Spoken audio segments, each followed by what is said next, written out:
Hay un reino del bien, que es el reino de Dios, el reino de los cielos, y un reino del mal comandado por Satanás y sus demonios. No voy a buscar eufemismos o palabras suaves para explicar esto, es la realidad, es así. No hay un punto medio, no hay un punto gris en esto.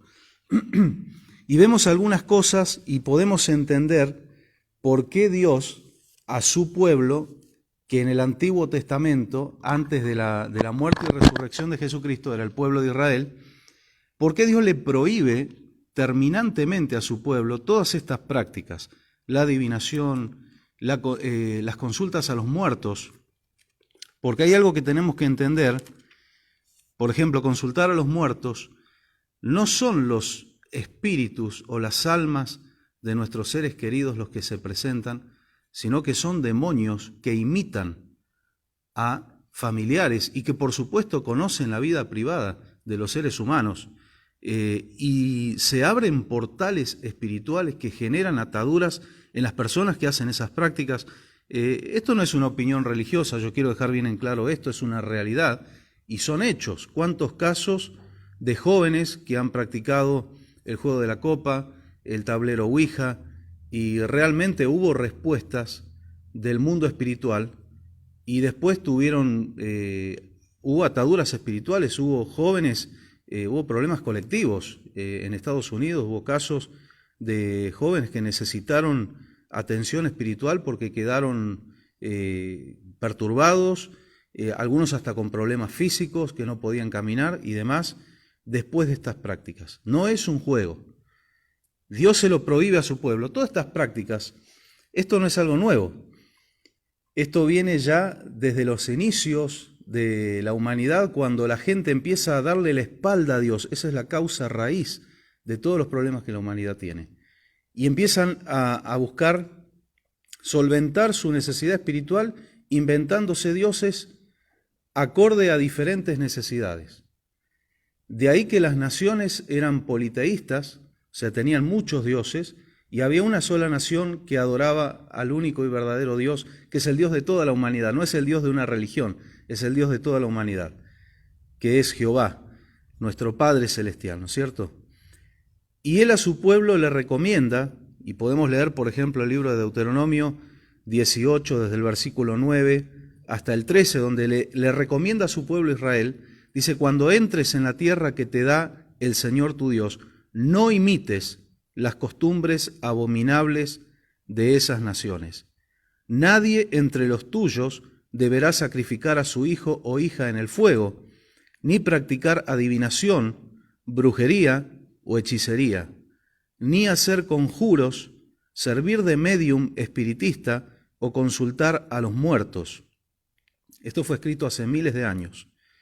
Cualquiera que practique estas costumbres se hará abominable al Señor, y por causa de ellas, el Señor tu Dios expulsará de tu presencia a estas naciones. A los ojos del Señor tu Dios serás irreprensible. Esto Dios le exige a su pueblo, y dice: yo estoy sacando de esta tierra, que era la tierra de Canaán, a estas naciones por estas prácticas abominables, y les doy esta tierra a ustedes, pero no hagan ustedes lo mismo.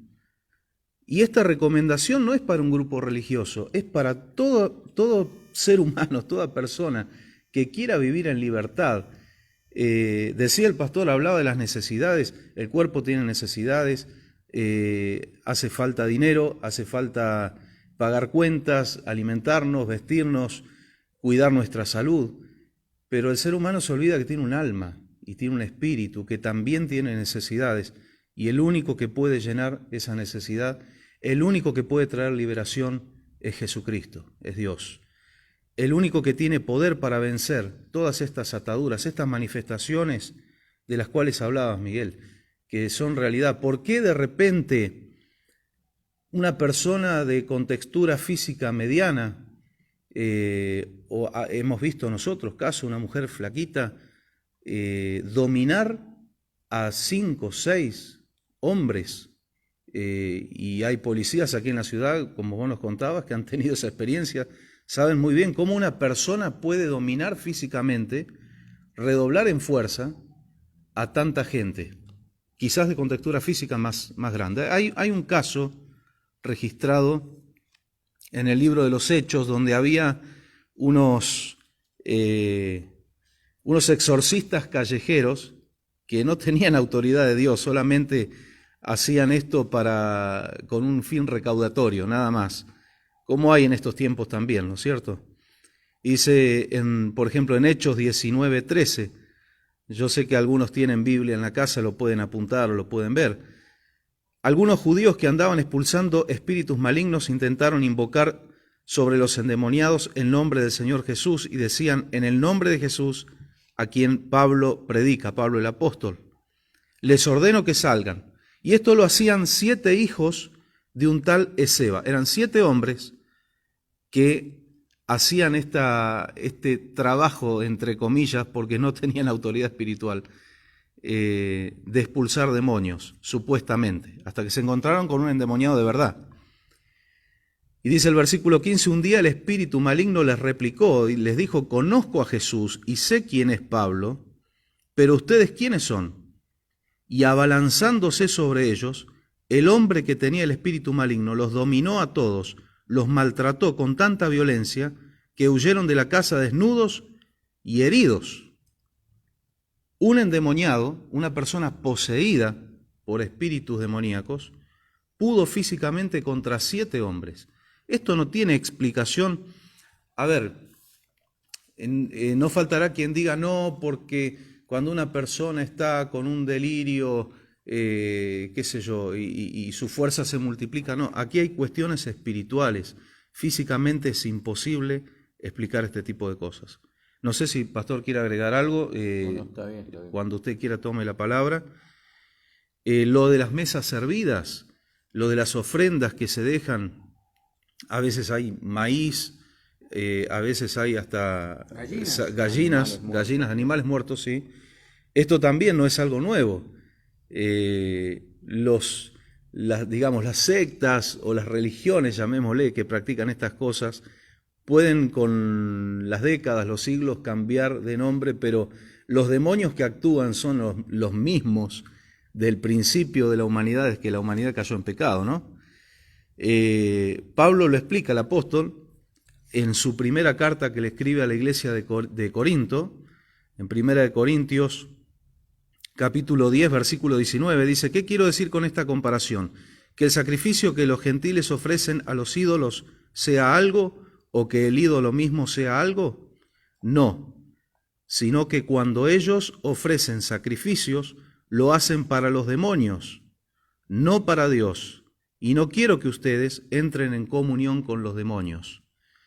Esta palabra es clarísima. A veces se le hace ofrendas a dioses con minúscula. A veces se le hace ofrendas a alguien que murió y era muy admirado, como hay casos aquí en Argentina de algunos artistas que murieron y hoy la gente va y a su tumba o al lugar donde murieron lleva ofrendas y demás. La persona que parte a la eternidad, el Señor nos enseña en su palabra que ya no tiene permiso de volver al mundo de los vivos. De manera que cuando una persona ofrenda a alguien que murió, o a un ídolo, o a un dios X, el que está recibiendo esa ofrenda, lo sepa o no lo sepa la persona, es un demonio. Yo sé que es un concepto difícil de digerir y de asimilar. Trato de ser claro y que todos podamos entenderlo. Pero es un demonio el que recibe esa ofrenda. Por eso algunos dicen, no sé, le pedí a Gilda que sane una hija que tenía enferma y Gilda me contestó. No fue Gilda. Y hay respuestas en cuanto a la salud y la economía, que mucha gente hace peticiones en estas áreas. Sí, las hay. Entonces alguno puede decir, pero entonces es algo bueno. No, porque los demonios y Satanás pueden otorgar cuestiones físicas y materiales, pero generan una atadura espiritual que después, a la postre, termina generando más daño y pérdida en la persona, en la familia, en sus seres queridos, que el problema que se solucionó, entre comillas, inicialmente.